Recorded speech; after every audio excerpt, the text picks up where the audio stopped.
Halo teman-teman semua, bertemu lagi dengan saya Dr. Sandra Cynthia Lango, spesialis penyakit dalam konsultan rheumatologi dari Siloam Hospital Lipo Village.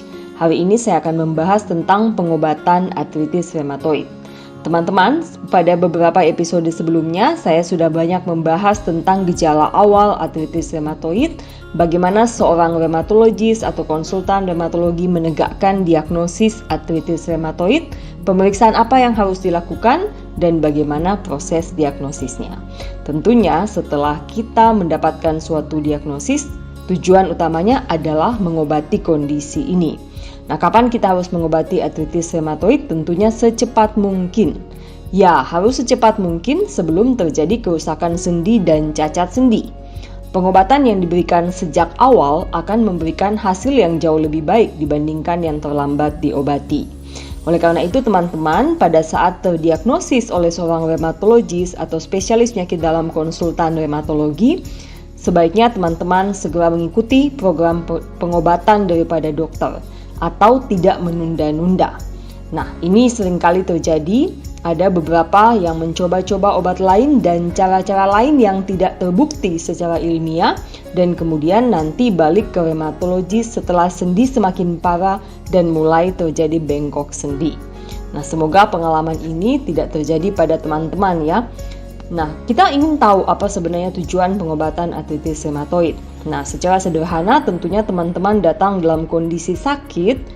Tujuan pengobatan yang paling sederhana adalah kita hendak mengurangi nyeri dan bengkak sendi. Nah, tentunya tidak hanya sekedar mengurangi nyeri atau bengkak sendi, kita juga hendak memperbaiki gangguan fungsi sendi. Jadi misalnya kalau sebelum diobati, teman-teman tidak bisa melakukan suatu aktivitas yang sederhana, tentunya setelah diobati kita mengharapkan teman-teman bisa melakukan aktivitas ini kembali. Kemudian tujuan lain kita hendak mencapai kualitas hidup yang lebih baik, baik dari sisi sosial maupun kemampuan bekerja. Apabila teman-teman berada dalam kondisi yang belum diobati, sakit, bahkan sulit untuk berdiri, berjalan, tentunya kemampuan bekerja akan sangat rendah. Tapi dengan pengobatan diharapkan nanti kemampuan untuk bekerja dan bersosialisasi akan bisa pulih kembali. Nah, tujuan yang lain adalah kita hendak mencegah kerusakan sendi dan bengkok sendi serta cacat sendi. Dan tentunya semua kita ingin mencapai remisi atau paling tidak derajat aktivitas rendah adalah target-target yang kita ingin harapkan daripada suatu proses pengobatan. Nah, teman-teman, banyak yang bertanya apakah artritis rheumatoid ini bisa sembuh atau tidak. Nah, ini adalah merupakan sebenarnya suatu penyakit rematik autoimun yang bersifat kronik, di mana memang tidak bisa sembuh secara total, hanya bisa distabilkan. Jadi tujuan kita adalah mencapai remisi atau mencapai derajat aktivitas penyakit yang rendah. Namun, tidak bisa sembuh total bukan berarti tidak perlu diobati ya teman-teman. Dan juga tidak perlu mencari obat sendiri untuk kondisi Anda. Masalah pengobatan untuk artritis rheumatoid teman-teman harus percayakan pada seorang rheumatologis atau spesialis penyakit dalam konsultan rheumatologi.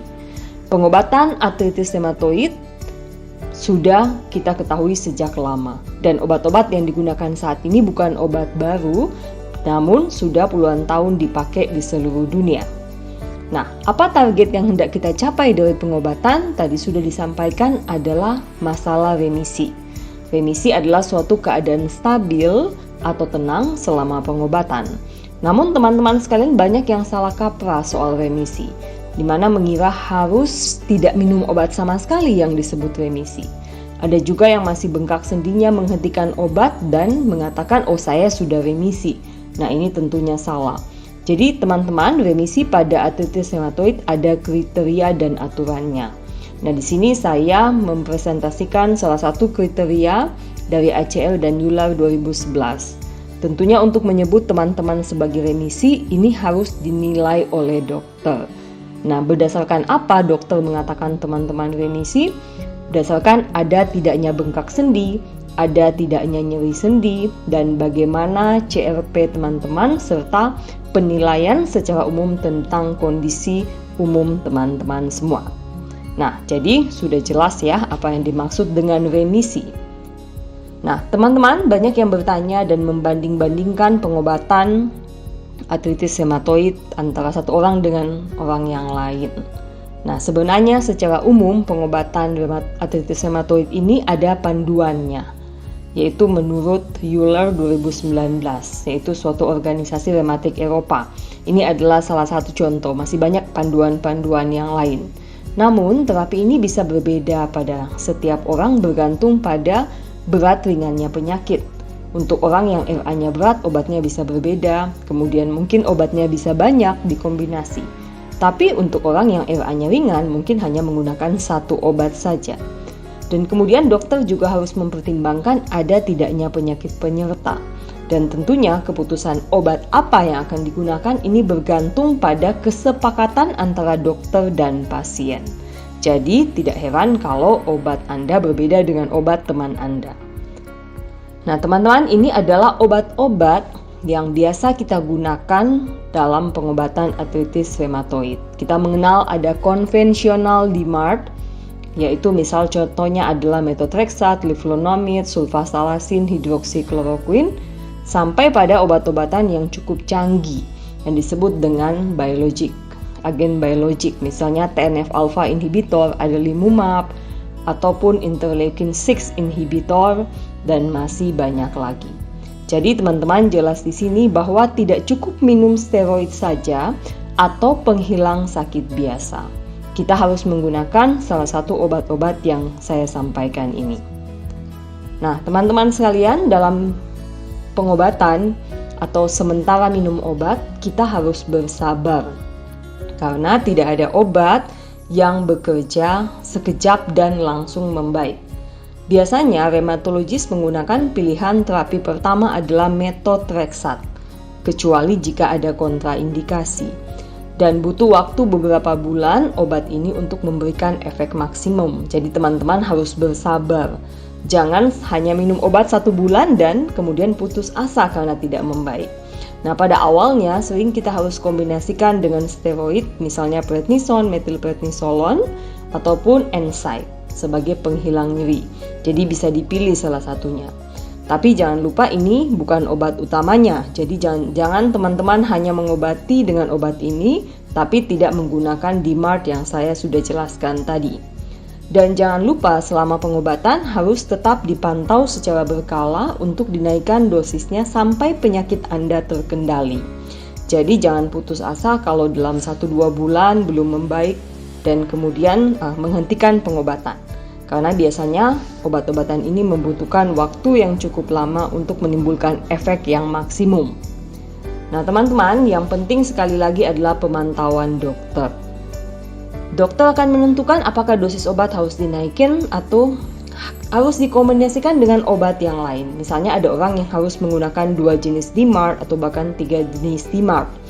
Atau kalaupun teman-teman tidak berefek baik dengan obat-obatan minum, bisa saja nanti harus diganti kepada suatu obat yang namanya agen biologik. Nah, yang mesti dipahami di sini bahwa pengobatan artritis rheumatoid itu tidak instan. Jadi ada tahapan-tahapan yang harus dijalani. Dan jangan lupa menerapkan pola hidup sehat, olahraga, pola makan sehat, dan mengendalikan stres.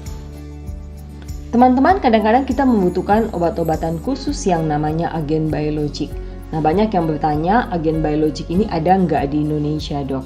Ya, agen biologik ada di Indonesia dan sudah lama dipakai oleh seorang rheumatologis untuk mengobati penyakit-penyakit rematik autoimun, misalnya artritis rheumatoid atau ankylosing spondylitis. Nah, biasanya obat agen biologik ini diberikan dalam bentuk suntikan atau dalam bentuk infus. Memang tidak semua pasien artritis rheumatoid akan diberikan agen biologik, tapi hanya pasien-pasien tertentu yang memenuhi kriteria. Misalnya kalau gagal dengan DMARD, jadi sudah menggunakan beberapa DMARD seperti methotrexate, sulfasalazin, leflunomid, tapi masih sakit. Atau pada pasien-pasien tertentu yang memang kondisi nyeri sendinya sangat berat, teman-teman. Misalnya nyeri hebat atau banyak sendi yang terkena, nah ini kita dapat memberikan agen biologik. Nah, contoh-contoh agen biologik yang ada di Indonesia misalnya ada adalimumab, golimumab, etanercept, infliximab, dan tocilizumab. Nah, banyak pertanyaan tentang apakah agen biologik ini berbahaya atau tidak. Nah, memang salah satu resiko pada penggunaan agen biologik adalah resiko infeksi. Namun, dengan proses screening yang baik, misalnya tes darah, cek ada tidaknya TBC, kita akan bisa meminimalkan resiko infeksi ini. Dan yang paling penting adalah pengawasan dokter selama penggunaan obat ini. Jadi, kalau teman-teman diminta oleh rheumatologis untuk menggunakan agen biologik, teman-teman tidak perlu khawatir, yang penting dalam pengawasan oleh dokter yang merawat. Nah, demikian teman-teman penjelasan saya tentang pengobatan artritis rheumatoid. Semoga bermanfaat, salam sehat, semoga kita bisa melewati pandemi ini dalam kondisi tetap sehat. Semoga kita tetap semangat dan tetap patuh pada protokol kesehatan. Sampai bertemu lagi dalam Instagram Autoimun Rheumatic Info edisi selanjutnya.